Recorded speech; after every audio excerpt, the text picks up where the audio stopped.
Okay, imagine yourself playing Division I college football, what you've always dreamed of playing. Imagine your team going undefeated in the regular season, winning every single game, being the talk of all the press.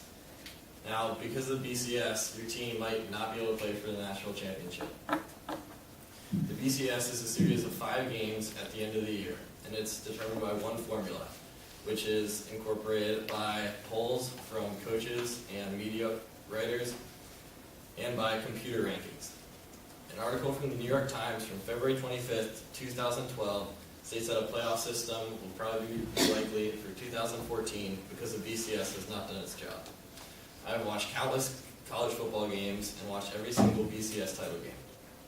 BCS doesn't do what it's supposed to do, which is 1, to put the 2 best teams in the national title game, and 2, to make sure that there are no shared titles and that only one team has an outright title. Today I'll talk to you about how undefeated teams have not been in the championship game, how 2 teams being in one conference are the 2 best teams in the nation but have not been allowed to play for the championship game, and how competition, not battling in computers, should determine who's in the title game. There have been many undefeated teams that have not gotten a chance to play for the title game, Boise State being one of them numerous times. In college football, there are 2 types of conferences: automatic qualifying conferences and non-automatic qualifying conferences, usually abbreviated by AQ and non-AQ conferences. There have been 11 non-AQ undefeated teams that have not gotten a chance to play for the national championship. These non-AQ schools are smaller schools, these non-AQ conferences are smaller conferences such as the Mountain West and the MAC, which have smaller schools in them. The AQ schools are the bigger conferences, the SEC, the Big Ten, the Big East, schools with powerhouses in them. According to an article from the Bleacher Report from October 9th, 2011, this year, if Boise State would have won every single one of their games, it would have still been impossible for them to get the national title game because of the way the computer rankings were set up. Now, I don't know about you guys, but at the start of every season of every sport I've played, I've always wanted to be number 1 at the end of the season. If I would have found out that there is no way that I could have done that, I would have rather just skipped the season.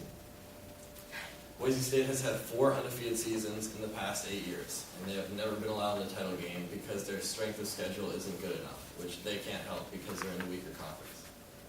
But it's not only non-AQ schools that have been getting screwed out of the national championship. The University of Cincinnati, which is in the Big East, and Auburn, which is in the SEC, notably recognized as the best conference in the land, have gone undefeated and not gotten a chance at a national championship game. Now, what happens if the 2 best teams in the land are in the same conference? Before this year, never have 2 teams in the same conference played for the national championship game. According to an article from ESPN from November 18th, 2006, in 2006, Michigan lost to number 1 seed OSU by a score of 42-39, by a measly 3 points, and it was the last game of the season. Florida, however, lost to number 11 Auburn by 10 points.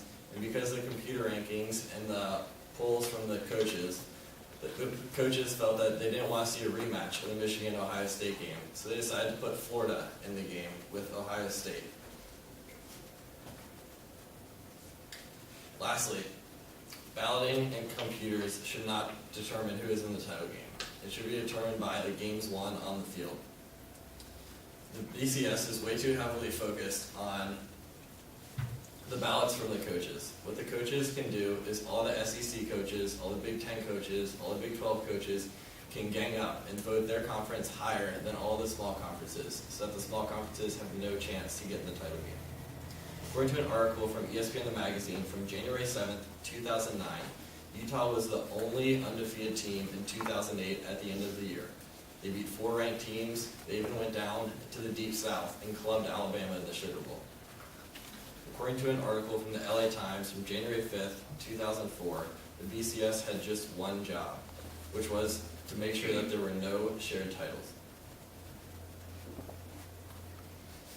The BCS has not done this. I talked to you today about how undefeated teams have not gotten a chance to play for the title game, the best teams in the land not being able to because they're in the same conference, and why competition should determine who's in the title game, not balloting in computers. The BCS has not done its 2 jobs of putting the 2 best teams in and putting putting the two best teams in the title game and making sure there are no shared conferences, which is why there's a strong chance it will be replaced by a playoff system.